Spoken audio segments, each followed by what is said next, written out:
Man, I need to sit tight here. I didn't think I'd get emotional.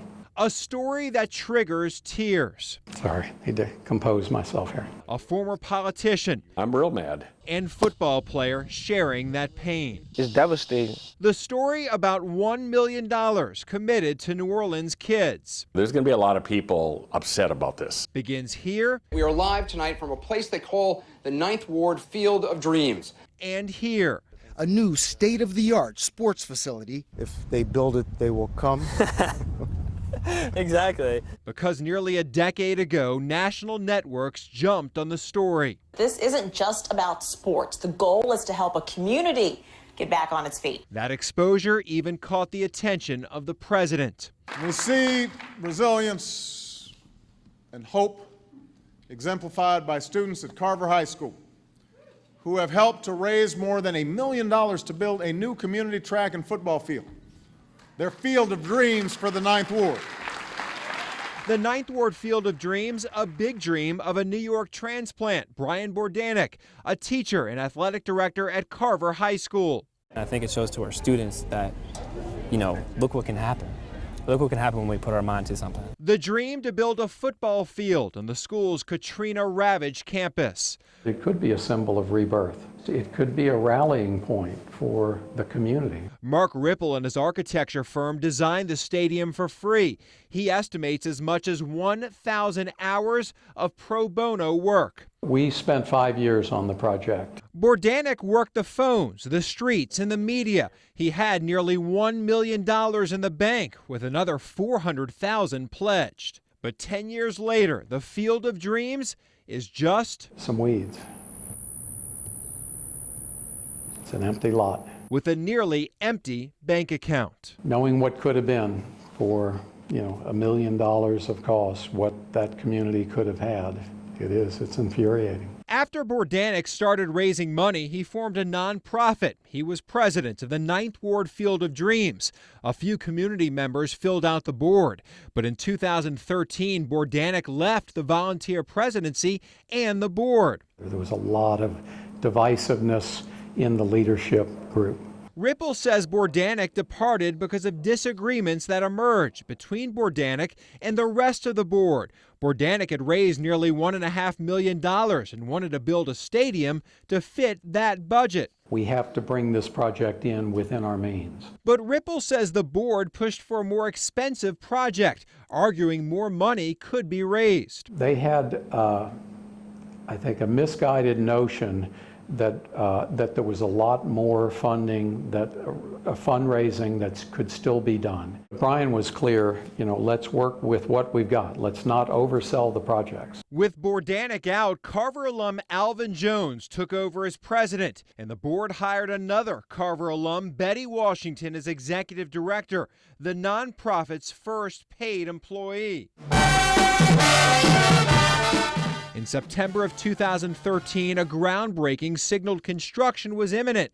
But that was an illusion. Instead, over the next few years, leaders of the Ninth Ward Field of Dreams spent nearly $1 million, but never built a stadium. Now, there's just $914 left in the bank. To know that money was not put to the use that it was intended to be used for is absolutely infuriating. It really is. Ripple's infuriated after seeing the list of expenses we uncovered. In 2014, the nonprofit wrote a $327,000 check, a deposit for turf and lighting. No turf was ever delivered to the field. In fact, a few years earlier, Bordanic posted on Facebook the Saints and Superdome donated turf to Carver for free. The executive director, Betty Washington, received a $5,000 monthly salary. Overall, she made $200,000. Records show donated funds for the field paid for a $1,700 computer, a $500 office refrigerator, $6,900 in internet and phone bills. Does this make sense? Obviously not. Obviously not in the least. The majority of the money went to a contractor, Ciola Enterprises, $631,000. Invoices show it cost $112,000 for demolition at the site. A superintendent on the project told us workers didn't demolish a building, but did clear the grounds and cut back some concrete. And that is inexcusable. When former New Orleans Councilman Arnie Philco realized his political career was over, he looked to empty his campaign fund and wanted to identify nonprofits in need of money. Look, a lot of people gave real money to what they believe was going to be a great heartfelt project that was going to help the kids of New Orleans. Philco donated $25,000. To have $900,000 basically disappear with nothing to show for it, I mean, that's just completely wrong. The Field of Dreams project touched people across the country. Its now dormant Twitter account has an archive of many donations, dozens ranging from $25 to $100.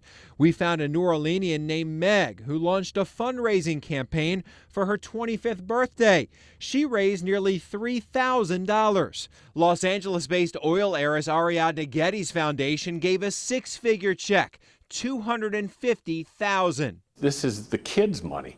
I mean, the reality is this Field of Dreams was not only going to help the community, but was going to help the student athletes at Carver. And for them not to have their Field of Dreams, their home field, a community asset that would continue to uplift the Upper Ninth Ward community, I mean, that's just ridiculous and unacceptable. My name is DeJuan Quinn. Played running back and safety. DeJuan Quinn was a Carver Ram who had a dream. You can still play? Yes, indeed. Quinn graduated from Carver in 2016. We never had a good stadium or facility since Katrina, and to bring that back, that'll mean a step in the next direction. Quinn says nonprofit leaders promised the field would be open in 2017, a year after his graduation. It's heartbreaking that we thought we were so close after all these years and still no results. He wants answers about the nearly $1 million in donations now gone. It's like a slap in the face, at least until everybody that donated. That slap in the face forces Mark Ripple to fight back tears. It's tough. Why? It's tough. Didn't think I'd get emotional 10 years later. I think knowing what could have been. Ripple is a partner at the state's largest architecture firm, which has designed schools, museums, hotels, theaters. It's the only thing in my life I've ever walked away from. Any project? Any project. I've never resigned from a project. This is the only one. And of course, what's ironic is it's the one that meant the most to me. It meant the most to me emotionally because of what it represented. Just something near and dear to my heart.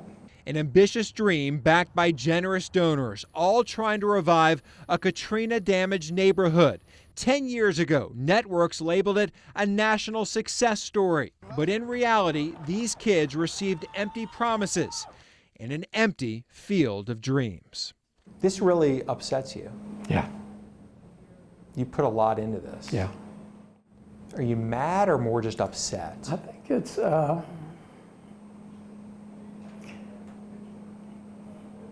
I'm more upset. I'm upset knowing that we could have done something significant and we're not able to achieve it.